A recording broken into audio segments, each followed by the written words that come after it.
welcome back to my channel. Today I'm so excited because we're going to be doing a Q&A. So everything you see in the title plus a lot more questions that you guys sent in, I am going to be answering today.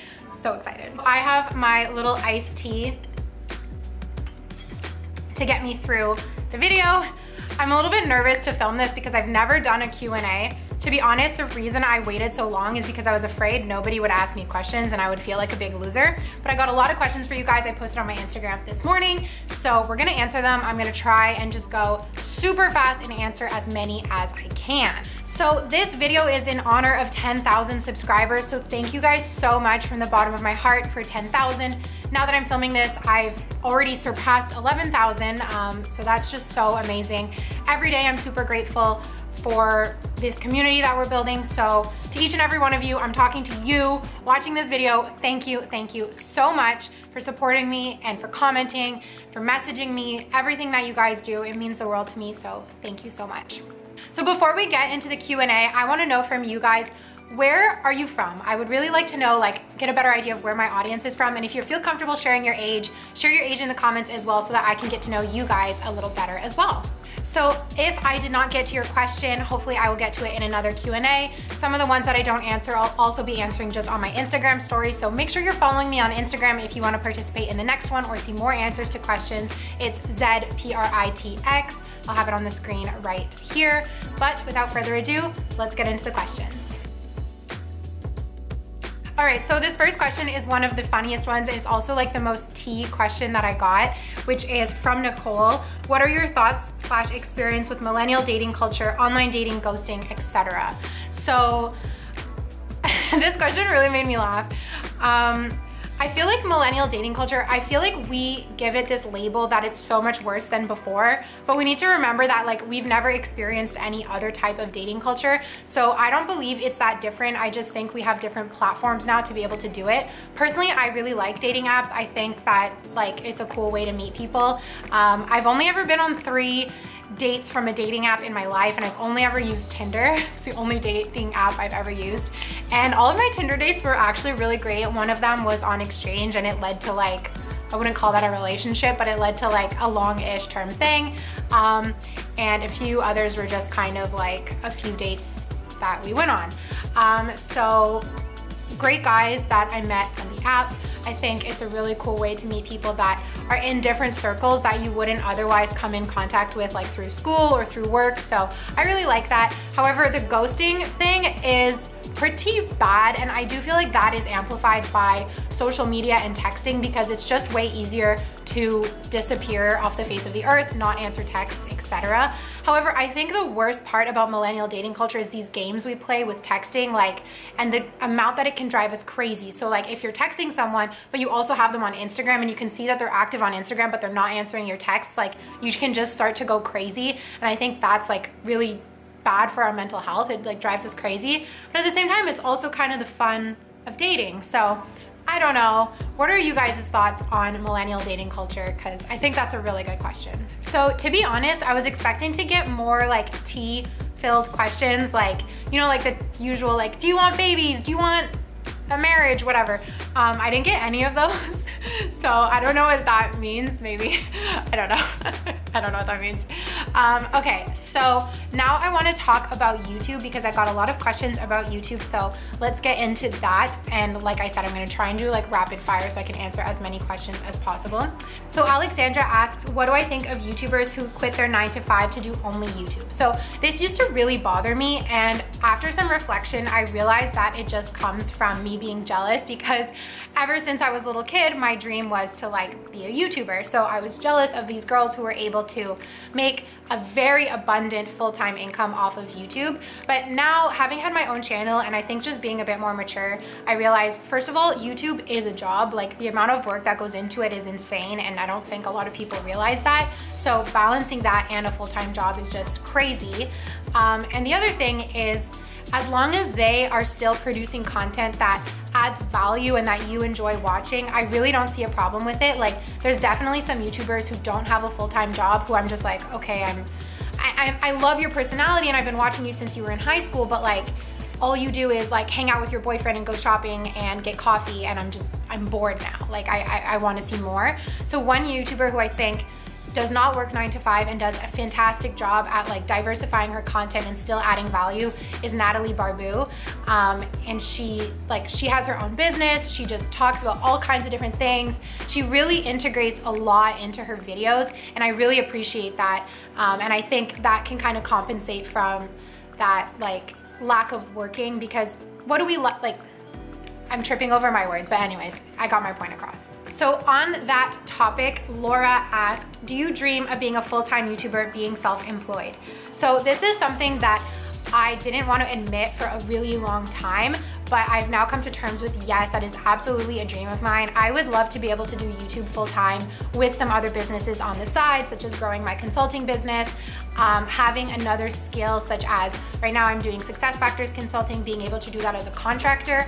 I would love to learn how to code. Like, there's so many things that I want to learn that could lead to me being a freelancer or a contract worker, and that is absolutely a dream of mine. Okay, so I'm the shit asked, does YouTube help you financially? Yes, it does. I am so grateful for this. When I started YouTube, I made $0 from it. I had one video that kind of blew up. It was my 30-day spin challenge video, and that video propelled me really quickly into the partner program, and I started making about $100 a month off of my YouTube channel. Now I make between, I would say between 100 and the most I ever made in a month was $1,000, which was insane, off my YouTube channel. And occasionally I do have sponsored videos. So that does really help me financially. It's a really nice like buffer of cash for like some savings, or I put a lot of my YouTube money towards my student loan, so it's helping me repay my debt faster. So I owe all of that to you guys, so a big thank you to everyone watching. Shania asks, how did you work out it was consulting you wanted to do versus banking, law, others? Love you. Love you too. Oh my God. I've watched so many Q&As where the YouTuber does that, and I'm like, yeah girl, and now I just got to do it. Yay. I'm such a loser. Okay, so banking was never something I wanted to do, just because first of all, it's like an extremely male-dominated field, and I just knew that I am someone who's like a sensitive person, and I am not gonna be the one to pave the way for women in banking. That was not gonna be a thing for me. Also, just investment banking didn't interest me. Law is something that I did consider after doing it after a few years of work experience. It's something that's still in the back of my mind. I think I watched Legally Blonde one too many times as a kid and always thought about being a lawyer. So I wouldn't say that law is off the table for now. It just depends where my other endeavors take me, like the previous question addressed. But I settled on consulting because I wanted a job that was always changing. So that's how I got into consulting. I also did case competitions in school, where I realized that I really have a love and a skill at public speaking and giving presentations. So that kind of steered me in the consulting direction as well. It's also the reason I got my job, was from a case competition, is how I networked with the company that I currently work for. Okay, so Paul asks, do you plan to come back into Big Four consulting? He also asked if I prefer French boys or Canadian boys. I've never dated a French guy, so, well, I'm assuming he means French from France. Probably Canadian boys, I don't know, sorry, I don't know. You have to let me meet a French boy and then I can tell you. Okay, so do I plan to go back to Big Four consulting? Pardon my French, but fuck no. I don't even think I'd be allowed after all the expose videos that I did. Like, I don't even think they would take me back. But no, I don't plan to go back to work in Big Four. I really like the company I'm at right now. I don't think I'd ever go bigger than it. If anything, I would move to like smaller and smaller companies. So bye-bye Big Four, no thank you. So I got two questions about this. The first was from Floor and the other one was from Laura, asking, what is it like living alone in your apartment? Do I get lonely? That kind of thing. So I really like living alone. I had a roommate for all of my time in university. Hi Kamid, love you. And I loved having a roommate. Like, I think it was really important for like when I was younger, just to have someone to like be a support system, and like living with my best friend was like so fun. But I just felt like I wanted to have the experience of living by myself to like grow up a little bit. Also, I get really scared, or I used to get really scared at night. Like, I was afraid of the dark. I'd have really bad like nighttime anxiety and fear and panic. So having a roommate always, like, I would get scared and I'd like run into her room. Or like if I had a boyfriend back in the day, and I'd call him. So I really wanted to experience living alone so that I could get over like my fear of the dark and my fear of like being alone in a dark room, and living, like, you have no choice when you live alone. Like, you got no one to call, you got no one's room to run into, like, you have to get over that fear. So I like living alone for that. I also just really like having my own space and being able to like do what I want whenever. So yeah, I think it was the right time for me to move out by myself. And yes, I do get lonely sometimes. Another question was whether I think about getting a pet. I do, it's just a lot of responsibility, but I do sometimes like crave having a dog or something to have, you know, to help with the loneliness sometimes. But you know, when I'm lonely, I call my friends or I call my parents. I also am really lucky that I have a lot of friends living close by, like in the neighborhood, so I'm never too far away from people, so that's nice. On that topic, someone asked, I'm sorry, the username is just SLM_EL. How do you manage your earnings to be able to afford such a beautiful loft?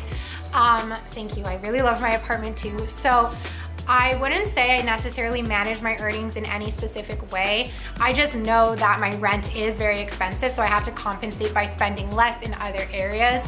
I'll be honest, my savings does take a hit. Like, I could save a lot more money or pay back a lot more debt if I didn't have this apartment, but too late, my lease is signed. I love living here. And what I would say is I rarely eat out. Especially now with COVID, like I try really hard not to go out for drinks. You guys saw my money saving video. So I just try and save in terms of reckless spending and non-necessary spending as much as possible in order to compensate for where I live. Asked, what is my favorite bar drink? So I am a gin and tonic girl. I used to be vodka cranberry, but yeah, when was it? When I graduated university, I switched to gin. Actually, no, it was when I was living in Australia. They don't do vodka cranberry. They do like vodka, like cranberry 7-Up. It's really weird, or like raspberry 7-Up. And I got the worst hangover of my life because it was so sweet. So I switched to drinking gin and tonic and I never looked back. Love a good gin and tonic. So Sustainable Food Jess asked, how are you liking the new job? Will you be going back to the office anytime soon? I am really enjoying the new job. This week specifically, it has really picked up and I'm having a lot of fun learning how to configure the system. I was just thinking today that I'm very grateful to be in a technology environment because I really think that that is the future, and it's definitely a space I want to learn more about. So I'm really happy to be at a tech company. And will we be going back to the office anytime soon? I don't think so. Right now they're saying September, but I have a feeling it won't be until like January or something, especially if, you know, there's like a second wave of COVID or whatever. I don't know. I'm getting used to working from home. I wish I could go to the office just for like the networking sake because I am new at the company, but we'll see when that is. I feel like my vlogs would be like a lot more interesting if I could leave the house too. Okay, so Elena asked, are you Canadian or you moved to Montreal? So both. I'm Canadian, but I grew up in Ottawa. That was another question, where did I grow up? So I grew up in Ottawa, moved to Montreal. Another question from Laura, do you have any moving plans for the near future? I do not. I have 2 places or 3 in my mind that I would consider moving to. I do think I will move at some point, but I just don't know when, especially with COVID. I've always dreamed about living in New York City. However, that's just really not an option right now. For any of my American viewers, what the fuck is happening in your country? Like, I don't get it. I'm making light of it a little bit, but like, it's just, I think, an unstable time in the US right now. I wouldn't feel comfortable moving there. So that is on the back burner for now. Other cities that I would consider living in are Toronto and Vancouver. However, those cities are really expensive. So I just don't see the point in moving like during a pandemic when you can't really enjoy all the benefits of those cities. So only time will tell. So I'm gonna take some questions now from the YouTube video. Question from Sigal. How do you deal with stress and anxiety? Any coping tips that have helped you? So I have a video coming out actually before this one. I will link it. It's sharing a lot about like my journey with anxiety in a vlog. But one tip that has really helped me, first of all, the CBD. I've been taking the CBD pretty much every day, and it has been helping me a lot. Talk to your doctor before you take CBD. Here in Canada, it's legal, so I went for it, but make sure that you do your own research before jumping into that. Another thing that's really been helping me is just taking every day, day by day, trying not to propel yourself into the future and worrying about those what ifs. let everything come to you as it will. What is for you will never miss you, will never surpass you. Everything that is meant to be will be. So I just try and remember that, and you can check out the video for more tips on dealing with anxiety. Another YouTube question, what do you use to edit videos / how do you? I use iMovie, and I actually just got a subscription to Epidemic Sound, so hopefully my videos are a bit of a level up right now. But yeah, iMovie, Epidemic Sounds, that's about it. So question from Shaquille, oh my god, what's wrong with me? Like the French inside of me is wanting to be like Shaquille. Question from Shaquille. I hope I'm pronouncing that right. What is your favorite genre of music to listen to? Also your favorite artist from that genre. So this is kind of funny. At the beginning, like in life, hip hop has always been one of my favorite genres, and my favorite artist was Drake. And I would also really like Travis Scott. I love The Weeknd, definitely one of my favorites too. Basically just like trendy hip hop music, like the top 40 of hip hop I would always listen to. I really liked it because it made me feel like a bad bitch. It was always really fun to like go out to go dancing to pre-drink to. I would work to it because it would just like get me in the mood. But during COVID, I just found hip hop music like too intense. Like it made me want to leave the house, and like it made me want to like, I don't know. So I've been listening to a lot of like calmer music. I have this playlist that goes, I'll give you some artists, I guess, that kind of fit this description. So I've been listening to Angus and Julia Stone, Vance Joy, Yoke Lore. Basically, I just let Spotify radio do its thing when I pick like an original song, like a first song, and then it stems from there. I am also a big Taylor Swift fan, so I listened to the new Folklore album. It was really great. So I think I'm pretty like diverse in my music tastes, but if you were to ask me like who is your favorite musician, Drake, The Weeknd, Vance Joy, and I guess Taylor Swift, top 4. Okay, so my last question from Laura. Is your budget going as planned? Your videos about money and finance content are great. Thank you. So my budget is, right now, if I'm being honest, not going as planned. I've been spending a little bit more than usual because I don't know, I just kind of stopped doing groceries for a week, and like I ate out a lot, and then it was my best friend's birthday, and so we like went out for drinks. I got her a present, and then it's my birthday actually tomorrow. As I'm filming this, it's my birthday tomorrow, so I know I'm gonna spend money on like anyway, I bought myself some presents online, and my budget hasn't been the best right now. Yeah, no. Okay, you guys, so that is it for my Q&A. Thank you so much for watching. I hope you liked it. Leave me a comment down below letting me know your age and where you're from, and be sure to give this video a thumbs up if you enjoy it. I will see you all in my next video. Bye. Do anything for the cash. Do anything for the